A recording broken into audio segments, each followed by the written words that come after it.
तो यहाँ बोला जा रहा है कि एक ट्रेन है, एक कुछ दूरी तय करता है एक यूनिफॉर्म स्पीड से, ठीक है।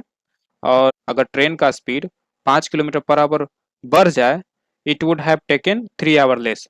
तो पहले जो समय में पहुंचता था उस समय से 3 घंटा पहले पहुंच जाएगा। और आगे बोला है यदि ट्रेन स्लो हो जाए, 4 किलोमीटर पर आवर से स्लो हो जाए, तब वो 3 घंटा लेट पहुंचेगा। तो लेंथ ऑफ जर्नी बताना है। तो जो पूछा है पहले मान लेते हैं, let d of journey be x kilometre.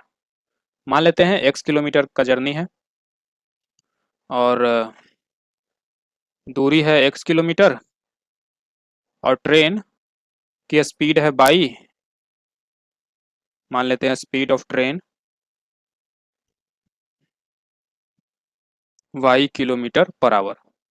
तो ट्रेन की स्पीड है वाई किलोमीटर पर आवर और एक्स दूरी चलता है, टी समय में पहुंच जाता है, ठीक है। ये सर्टेन दूरी कुछ यूनिफॉर्म स्पीड से इतना समय में पहुंच जाता है। पहला केस दिया है कि यदि स्पीड 5 बढ़ जाए तो न्यू स्पीड क्या हो जाए, वाई में कुछ 5 बढ़ जाए, इतना स्पीड हो जाए, तब जो नया टाइम लगेगा उसी दूरी को तय करने में उस 3 घंटा कम लगेगा। तो पहले टी लग रहा था, अब 3 आवर्स, t-3 आवर्स लगेगा।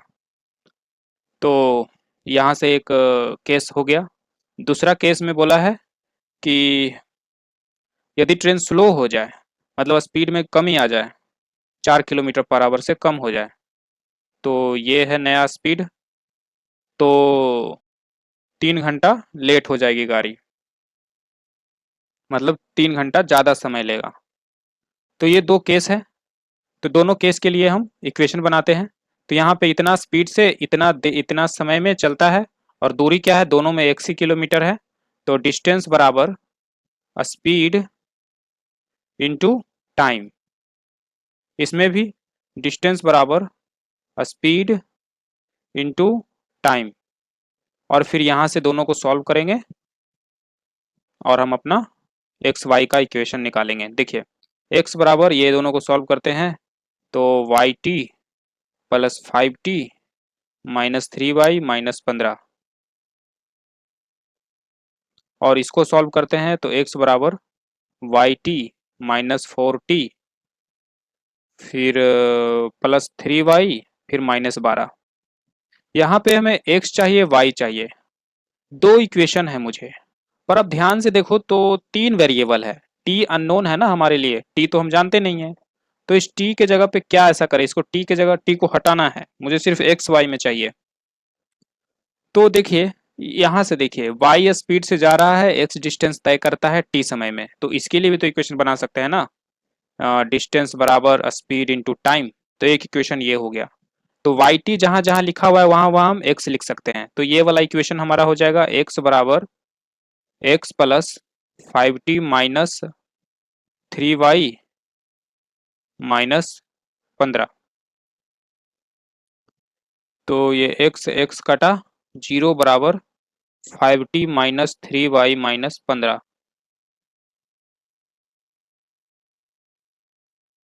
देखिए अभी भी यहाँ पे t है, ठीक है।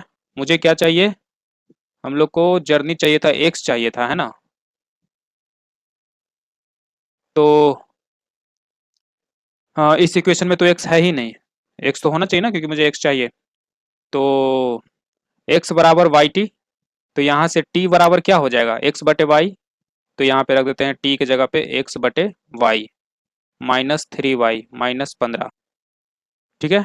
अब दोनों तरफ y y से गुना कर देते हैं ताकि ये जो डिनोमिनेटर में y है वो खत्म हो जाए। तो 0 बराबर 5x minus 3y² minus 15y। यहाँ से मुझे हमें क्वाड्रेटिक इक्वेशन मिल रहा है जो कि आगे चल के और कॉम्प्लिकेटेड करेगा। तो ऐसा करते हैं, 0 बराबर 5t माइनस 3y माइनस 15 है, इसको ऐसे ही रहने देते हैं और यहाँ पे भी वैसा ही काम करते हैं। तो ऐसा ही इक्वेशन यहाँ पे मिल जाएगा t और y के फॉर्म में। तो t और y के फॉर्म में आ जाएगा, दोनों में से t और y हम निकाल लेंगे दोनों इक्वेशन का यूज करके। और फिर टी वाई निकल जाएगा तो प्रोडक्ट करके यहाँ से हम एक्स निकाल लेंगे, ठीक है।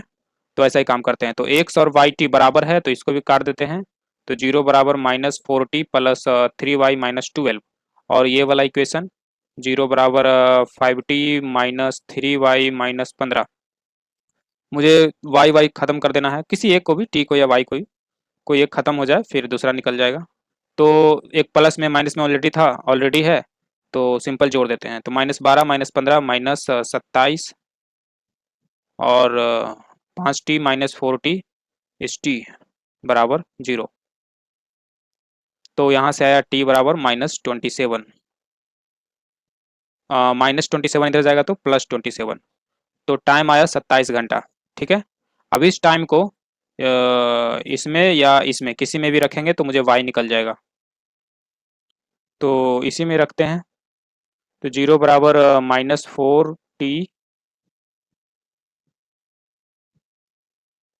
t है 27 प्लस 3y माइनस 12।